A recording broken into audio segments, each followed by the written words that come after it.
Hi friends, പുതിയൊരു വീഡിയോയിലേക്ക് എല്ലാവർക്കും സ്വാഗതം. നെക്സ്റ്റ് വീക്കിൽ വരാൻ പോകുന്നൊരു അടിപൊളി എപ്പിസോഡ് റിവ്യൂ ആണ് പറയാൻ പോകുന്നത്. അങ്ങനെ എല്ലാവരും കൂടിയിട്ട് രാത്രി ഭക്ഷണം കഴിച്ചുകൊണ്ടിരിക്കുന്ന സമയത്ത്, അതായത് വിക്രമിൻ്റെ അച്ഛൻ, അതായത് മാഷും കമലാമ്മയും ശ്രീജേടത്തിയും നന്ദിനിയും അതുപോലെ വിശ്വനും വിനിയും ഒക്കെ ഭക്ഷണം കഴിച്ചുകൊണ്ടിരിക്കുകയാണ് കേട്ടോ. ഭക്ഷണം കഴിച്ചുകൊണ്ടിരിക്കുന്ന സമയത്ത് വേദ അപ്പുറത്തിരിക്കേണ്ടവർ കൂടെ ഒന്നും ഭക്ഷണം കഴിക്കില്ലല്ലോ. വേദ തൊട്ടടുത്ത് വേറൊരു സ്ഥലത്ത് ഇരിക്കുന്നുണ്ട്. അങ്ങനെ അവരെല്ലാവരും കൂടെ ഭക്ഷണം കഴിക്കുന്ന സമയത്ത് പെട്ടെന്ന് വിക്രം വരുന്നുണ്ട് കേട്ടോ. വിക്രം വന്നിട്ട് വിക്രം അങ്ങനെ കയറി വരുന്ന സമയത്ത് തന്നെയാണ് പെട്ടെന്ന് കറണ്ട് പോവുകയാണ് കേട്ടോ. ഒരു നിമിഷം വിക്രത്തിന് ആർക്കും എന്ത് ചെയ്യണമെന്ന് അറിയില്ല. എല്ലാവരും കൂടെ ഭക്ഷണം കഴിച്ചിരിക്കുകയാണ്.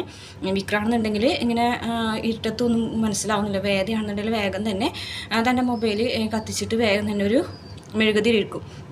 ഒരു മെഴുകുതിരില്ല, ഒരു 3-4 മെഴുകുതിരി എടുത്തിട്ട് മാഷ് അതുപോലെ കമലാമ്മയ്ക്ക് ഇങ്ങനെ നോക്കിക്കാണ് കേട്ടോ. വേദ എന്ത് ചെയ്യും ലൈറ്റ് കത്തിക്കാനായിട്ട് അല്ലെങ്കിൽ വിളക്ക് കത്തിക്കാനായിട്ട് എന്ത് ചെയ്യുന്ന ആലോചിച്ചിരിക്കുന്ന സമയത്ത് വേദ എല്ലായിടത്തും ഇങ്ങനെ ഇങ്ങനെ ഓരോരോ സ്ഥലത്തും മെഴുകുതിരി കുറേ കത്തിച്ചേക്കും കേട്ടോ. അപ്പോൾ ശരിക്കും ഹോള് നിറച്ച് വെളിച്ചാവും. അപ്പോൾ മാഷ് ഇങ്ങനെ വേദന ഇങ്ങനെ നോക്കാണ് കേട്ടോ. അത്ര ഒരു നന്ദിയോട് കൂടിയിട്ട് നോക്കാണ് കേട്ടോ. വേദ ചെയ്ത കാര്യം മാഷ്ക്ക് ഭയങ്കര ഇഷ്ടമാണ്. ഈ സമയത്ത് വിക്രത്തിനാണെന്നുണ്ടെങ്കിൽ വേദ ചെയ്ത കാര്യം ഇഷ്ടമാവേണ്ട. കാരണം അത്രയും എല്ലാവരും ഇരുത്തിരുന്ന് ഭക്ഷണം കഴിക്കുന്ന സമയത്ത് വേദയ്ക്ക് അങ്ങനെ ഒന്നും ചെയ്യാൻ തോന്നില്ല. ആർക്കും എഴുന്നേറ്റ് പോകാനായിട്ട് പറ്റുന്നില്ല, മൊത്തം ഇരുട്ടായതുകൊണ്ട്. വേദ തൻ്റെ മൊബൈൽ കത്തിച്ചിട്ട് വേഗം തന്നെ എല്ലായിടത്തും വിളിച്ചൊക്കെ ആക്കുമ്പോൾ തന്നെ എല്ലാവർക്കും വേദനയോടൊരു നന്ദിയൊക്കെ തോന്നുകയാണ് കേട്ടോ. അപ്പോൾ മാഷാണെന്നുണ്ടെങ്കിൽ ചോദിക്കുന്നുണ്ട് വിശ്വത്തിനോട്, വിശ്വം ഞാൻ കറണ്ട് ബില്ല് അടയ്ക്കാൻ തന്ന പൈസ അടച്ചില്ലേന്ന് ചോദിക്കണം. അപ്പോൾ വിശ്വം അടച്ചാൽ സത്യം തന്നെയല്ലേ നീ പറയുന്നത്? അടച്ചു, കറണ്ട് ബില്ല് അടച്ചില്ലെങ്കിൽ കറണ്ട് കട്ടാവുന്നുള്ള കാര്യം എനിക്ക് അറിഞ്ഞൂടാ അച്ഛാ എന്ന് ചോദിക്കുകയാണ് കേട്ടോ. പക്ഷേ വിശ്വത്തിൻ്റെ മുഖത്തൊരു കളത്തരം പരിങ്ങലൊക്കെ കണ്ടപ്പോൾ ശ്രീജിക്ക് മനസ്സിലായി വിശ്വൻ ബില്ല് അടച്ചിട്ടില്ല എന്നുള്ള കാര്യം. അപ്പോൾ തന്നെ വിക്രത്തിനോട് അമ്മ പറയാണ്, മോനെ നമ്മുടെ വീട്ടിൽ മാത്രമേ കറണ്ട് പോയിട്ടുള്ളൂ, അതോ അപ്പുറത്തൊക്കെ കറണ്ട് പോയിട്ടുണ്ടോ എന്ന് നോക്കാമെന്ന് പറയുമ്പോൾ ശരിയാ പിന്നെ നോക്കാമെന്ന് പറഞ്ഞിട്ട് നോക്കുന്ന സമയത്ത് എല്ലായിടത്തും കറണ്ട് ഉണ്ട്, വിക്രത്തിൻ്റെ വീട്ടിൽ മാത്രമേ കറണ്ട് ഇല്ലാത്തുള്ളൂ. അപ്പോൾ തന്നെ ശ്രീജിക്ക് ഉറപ്പാവും അത് വിശ്വൻ കറണ്ട് ബില്ല് അടച്ചിട്ടില്ല എന്നുള്ള കാര്യം കേട്ടോ.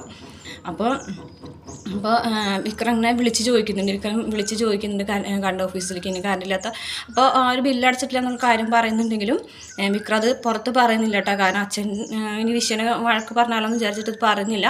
ഇനി കറണ്ട് നാളെ വരുള്ളൂ എന്നാണ് അമ്മയെ പറഞ്ഞത്, നാളെ രാവിലെ വരുള്ളൂ എന്നാണ് പറഞ്ഞതെന്ന് പറയുമ്പോൾ എല്ലാവർക്കും വിഷമാവട്ടെ. ഭക്ഷണം കഴിച്ചുകൊണ്ടിരിക്കുകയാണ്, രാത്രി എങ്ങനെ ഉറങ്ങുന്നൊക്കെ ഉള്ളത് ആലോചിച്ചിട്ട്. ഇതേ സമയം ശ്രീജയ്ക്കാണെന്നുണ്ടെങ്കിൽ ഭയങ്കര വിഷമാവട്ടെ. കാരണം ശ്രീജയ്ക്ക് മനസ്സിലായ വിശ്വൻ ബില്ല് അടച്ചിട്ടില്ല എന്നുള്ളത്. ശ്രീജ വേഗം തന്നെ ഭക്ഷണം മതിയാക്കി പോകുമ്പോൾ കമല ചോദിക്കുന്നുണ്ട്, എന്താ മോളെ ഭക്ഷണം കഴിക്കാത്ത? എനിക്ക് മതി, വയറ് നിറഞ്ഞമ്മയെന്ന് പറഞ്ഞിട്ട് എഴുന്നേറ്റ് പോകും. അങ്ങനെ രാത്രി എല്ലായിടത്തും ജനലൊക്കെ തുറന്നിട്ടിരിക്കുകയാണ്. മുറിയിലത്തെ ഹാളിലത്തെ എല്ലായിടത്തും ജനലൊക്കെ തുറന്നിട്ടിരിക്കുകയാണ്. കാരണം ചൂട് കാരണം എടുക്കാൻ പറ്റുന്നില്ല. അപ്പോൾ മാസ്റ്റർ റൂമിൻ്റെയും ഹാളിൻ്റെയും എല്ലായിടത്തും ജനൽ തുറന്നിട്ടിരിക്കുകയാണ്. അപ്പോൾ വിശ്വൻ്റെ അടുത്ത് വന്നിട്ട് ശ്രീജ ചോദിക്കുന്നുണ്ട്, നിങ്ങൾ കറണ്ട് ബില്ല് അടച്ചില്ലല്ലേ എന്ന് ചോദിക്കുമ്പോൾ ഞാൻ അടച്ചു എന്നൊക്കെ പറയാം കേട്ടോ. നിങ്ങൾ നുണ പറഞ്ഞിട്ട് എനിക്കറിയാം നിങ്ങൾ കറണ്ട് ബില്ല് അടച്ചിട്ടില്ല എന്നുള്ള കാര്യം എനിക്ക് മനസ്സിലായി. നിങ്ങളെ കൊണ്ട് ഭയങ്കര ബുദ്ധിമുട്ടായി, ഒരു ജോലിക്കും പോകില്ല, നിങ്ങൾ ജോലിക്ക് പോകാത്ത കാരണം ഞാനാണ് ഇവിടെ മാടിനെ പോലെ പണിയെടുത്തുകൊണ്ടിരിക്കുന്നത്. രാവിലെ തുടങ്ങി വൈകുന്നേരം വരെ പണിയെടുത്തുകൊണ്ടിരിക്കും. നിങ്ങൾ ജോലിക്ക് പോയിരുന്നില്ല, ഒരു 10 രൂപ ഇവിടെ കൊടുക്കുന്നില്ല. അപ്പം ഞാനെങ്കിലും അങ്ങനെ ചെയ്യണ്ടേ? ഇപ്പോൾ കറണ്ട് ബില്ല് അടയ്ക്കാനുള്ള കാശും എടുത്ത് എന്തോ ചെയ്ത് ഇനിയിപ്പോൾ കറണ്ട് ബില്ല് അടയ്ക്കാനായിട്ട് എന്ത് ചെയ്യും? അച്ഛൻ നാളെ ഇലക്ട്രിസിറ്റി ഓഫീസിൽ പോയിട്ട് ചോദിക്കും എന്താണെന്നുള്ള കാര്യം. അപ്പോൾ ഇനി അതിൻ്റെ പേരിലായിരിക്കും പ്രശ്നം എന്നൊക്കെ ചോദിക്കുമ്പോൾ വിഷയം മിണ്ടാതിരിക്കാനുണ്ട്. ഇതേ സമയം നന്ദിനിയാണെന്നുണ്ടെങ്കിൽ വിനായകനോട് പറയുകയാണ്, നമുക്കൊരു ജനറേറ്റർ വാങ്ങിച്ച് വെക്കാം പറയട്ടോ.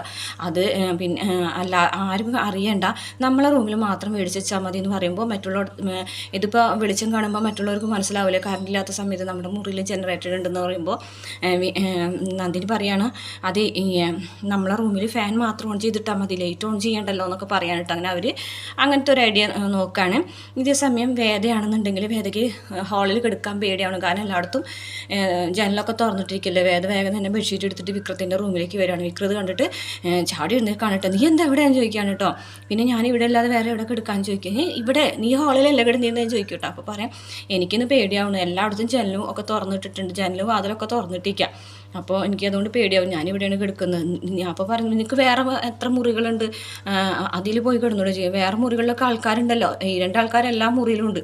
ഇവിടെ മാത്രം ഇവിടെ ഇപ്പോൾ പിന്നെ നിങ്ങൾ മാത്രമല്ലേ ഉള്ളൂ, പിന്നെ നിങ്ങളെൻ്റെ ഭർത്താവല്ല, ഭർത്താവിൻ്റെ കൂടെ അല്ലേ ഭാര്യ കിടക്കാമെന്ന് പറഞ്ഞിട്ട് വിക്രത്തിൻ്റെ കട്ടിലെ തൊട്ട് താഴെ ഒരു ബെഡ്ഷീറ്റ് വിരിച്ചിട്ട് വേദക്ക് എടുക്കൂട്ടോ. വേദയുടെ കയ്യിലൊരു ചെറിയ ഫാനുണ്ട് കേട്ടോ, ബാറ്ററി കറങ്ങുന്ന ഫാൻ. വേദ ഇങ്ങനെ മുഖത്തൊക്കെ ഇങ്ങനെ ആ ഫാൻ വെച്ചിട്ട് ഇങ്ങനെ കാറ്റ് കൊള്ളും കേട്ടോ. അപ്പോൾ വിക്രാണെന്നുണ്ടെങ്കിൽ വൈകിർത്ത് ഒഴുകണം കേട്ടോ, കാരണം അത്രയും ചൂടുണ്ട്. അപ്പം വിക്രത്തിനെ കാണിച്ചിങ്ങനെ കൊതിപ്പിക്കുകയാണ് കേട്ടോ ഫാൻ. വിക്രത്തിനാണെങ്കിൽ ദേഷ്യം വരുന്നുണ്ട്. എഴുന്നേറ്റ് പോകാനൊക്കെ പറഞ്ഞിട്ട് എഴുന്നേറ്റ് പോകുന്നൊന്നുമില്ല കേട്ടോ. വേദ പറഞ്ഞ് ഞാനിവിടെ തന്നെ കിടക്കുള്ളൂ എന്ന് പറഞ്ഞിട്ട് അങ്ങനെ നിർബന്ധപൂർവ്വം അവിടെ കിടക്കുകയാണ്. അപ്പോൾ ആ ഒരു ഫാൻ കണ്ടിട്ട് വിക്രത്തിന് കൊതിയാവുന്നുണ്ട് കേട്ടോ, ഒത്തിരി കാറ്റ് കിട്ടാനായിട്ട്. പക്ഷേ അപ്പോൾ വിക്രം ഇങ്ങനെ നോക്കണാണുമ്പോൾ വേദ ചോദിക്കുക, എന്താ നോക്കുന്നത്, ഈ ഫാൻ വേണോ, വേണമെങ്കിൽ എടുത്തോന്നു പറയും. പിന്നെ എനിക്ക് നിൻ്റെ ഫാൻ വേണ്ടെന്നൊക്കെ പറഞ്ഞിട്ട് ഒരു പേപ്പർ വെച്ചിട്ട് ഇങ്ങനെ വീശി നോക്കിയിട്ട് കേട്ടോ. അതിനുശേഷം വേദ ഇങ്ങനെ പതുക്കനെ കണ്ണടച്ച് ഇങ്ങനെ ഉറങ്ങുന്ന സമയത്ത് വേദന കുറച്ച് സമയം ഇങ്ങനെ നോക്കൂട്ടോ. അപ്പോൾ വേദ ഇങ്ങനെ നോക്കുമ്പോൾ വീണ്ടും വിക്രം കണ്ണ് തിരിക്കുന്നുണ്ട് കേട്ടോ. അങ്ങനെ വേദ നന്നായി ഉറങ്ങിയെന്ന് കാണുമ്പോൾ വിക്രം വേഗം തന്നെ പോയിട്ട് പതുക്കനെ കള്ളൻ്റെ പോലെ എനിക്ക് പോയിട്ട് ആ ഫാൻ എടുത്തിട്ട് തൻ്റെ മുഖത്തൊക്കെ കടിച്ചതിന് ശേഷം താൻ ഉറങ്ങണതിൻ്റെ അവിടെ ഒരു ടേബിളിൻ്റെ ആ ഒരു മേശമ വെച്ചിട്ട് സുഖമായിട്ട് കിടന്ന് ഉറങ്ങും കേട്ടോ. പക്ഷേ വിക്രം വിചാരിക്കുന്നത് വേദൊന്നും കാണുന്നില്ല എന്നാണ്. പക്ഷേ വേദ ഇതൊക്കെ അറിയുന്നുണ്ട്, കണ്ണ് തുറന്നിടയ്ക്ക് ഇങ്ങനെ നോക്കുകയും ചെയ്യുന്നുണ്ട് കേട്ടോ വിക്രം എടുത്തുകൊണ്ട് വന്നു. പക്ഷേ വിക്രം അത് കാണുന്നില്ല. രാവിലെ തന്നെ എഴുന്നേറ്റ് വേദ അവിടെ കടിച്ചു പോരാണ് കേട്ടോ. ഈ സമയത്ത് വിക്രം എഴുന്നേൽക്കുമ്പോൾ വിക്രത്തിന് ഓർമ്മയില്ല ഫാൻ എടുത്തുകൊണ്ട് പോകുന്ന കാര്യം. അപ്പോൾ വേദ പറയാണ്, അത് ഈ റൂമിൽ എന്തോ ഒരു പ്രേതം ഉണ്ടെന്ന് തോന്നുന്നുണ്ട്. പ്രേതം പ്രേതം ആകെ ഒരു പ്രേതം ഉണ്ടെങ്കിൽ അത് നീ മാത്രമേ ഉള്ളൂ എന്ന് വിക്രം പറയും കേട്ടോ. ആ സമയത്ത് അല്ലല്ല ഞാൻ പറഞ്ഞ സത്യം, അതേ കണ്ടില്ലേ എൻ്റെ അടുത്തിരുന്ന ഫാൻ്റെ നിങ്ങളുടെ അടുത്തിരിക്കുന്നു എന്ന് പറയും കേട്ടോ. അപ്പോഴാണ് വിക്രത്തിന് പെട്ടെന്ന് ആകെ ചമ്മിയ പോലെ ആവും കേട്ടോ. ഇത് ഞാനൊന്നും ചെയ്തതല്ല എന്ന് പറയും. നിങ്ങളല്ല, വേറൊരു പ്രേതം ചെയ്തതാന്ന് പറയും കേട്ടോ. എന്തിനാണ് ഇങ്ങനെ നുണ പറഞ്ഞത്, ഞാൻ പറഞ്ഞതല്ല ആ ഫാൻ തരാമെന്ന്, എന്നിട്ട് നിങ്ങളത് വാങ്ങിച്ചില്ലല്ലോ, എന്നിട്ട് കള്ളനെ പോലെ വന്ന് കട്ട് എടുത്തുകൊണ്ട് പോയിരിക്കുന്നു, ഞാൻ കണ്ടു നിങ്ങൾ ആ ഫാൻ എടുത്തുകൊണ്ട് പോകുന്നതെന്ന് പറയുമ്പോൾ വിക്രത്തിന് ആകെ നാണക്കേടാവും കേട്ടോ. നാണക്കേടെന്ന് പറഞ്ഞാൽ ഭൂമി താഴേക്ക് പോയാൽ മതി എന്നുള്ളൊരു അവസ്ഥയാവണം. അങ്ങനെ വിക്രത്തിനെ കളിയാക്കിയിട്ട് പോവുകയാണ് കേട്ടോ. എന്തായാലും കള്ളൻ എന്നുള്ള പേര് വീണല്ലോ, ഇതൊക്കെ തന്നെയാണ് കള്ളത്തരം എന്നൊക്കെ പറഞ്ഞിട്ട് കളിയാക്കിയിട്ട് വേദ അവിടെ നിന്ന് പോകും. ഇനി വരാനുള്ളൊരു എപ്പിസോഡിൻ്റെ റിവ്യൂ ആയിട്ട് പറഞ്ഞത് വീഡിയോ ഇഷ്ടപ്പെട്ടാൽ മറക്കാതെ നമ്മുടെ ചാനൽ ഒന്ന് സബ്സ്ക്രൈബ് ചെയ്ത് സപ്പോർട്ട് ചെയ്യണം കേട്ടോ.